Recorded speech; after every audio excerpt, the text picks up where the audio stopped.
Hello everyone, I'm Ruby Ann Castro. What is probability theory? Probability theory is the study of chance and uncertainty. It helps us calculate how likely something is to happen. For example, rolling a die and outcomes 1, 2, 3, 4, 5, 6. How probability is used in IT. Probability plays an important role in many IT fields. Here are the most common applications. Machine learning AI algorithms use probability to make predictions. Example, predicting whether an email is spam or not, estimating whether a customer will buy a product, recognizing objects in image models such as naive Bayes classifier, hidden Markov models, Bayesian networks. These models rely heavily on probability theory. Number 2. Network security.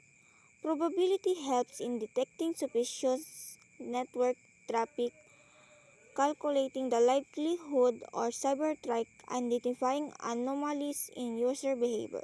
Example, if a login attempt looks statistically unusual, it may be flagged as risky. Number 3. Data analysis and statistics. IT professionals use probability to analyze system performance, estimate future usage, identify patterns in large data sets. Example, calculating the probability a server will become overloaded at a certain time. 4. Reliability and system failure prediction. Probability helps determine chance that hardware will fail. Expected lifetime of components. System uptime and downtime. MTBF, MTTR.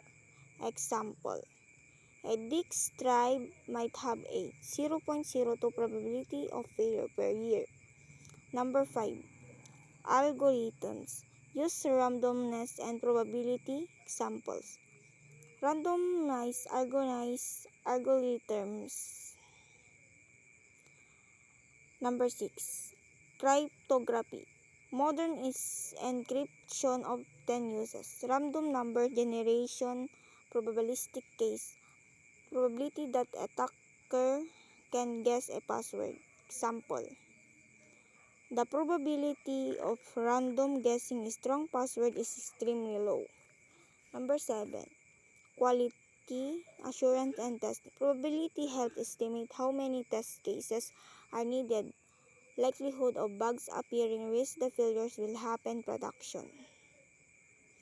Simple real-life IT sample.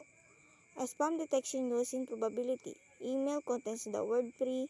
Historically, 90% of emails with free are spam. A probability model calculates the chance this email is spam. In the probability 0.8 mark, it is spam. Summary. Probability concept IT application.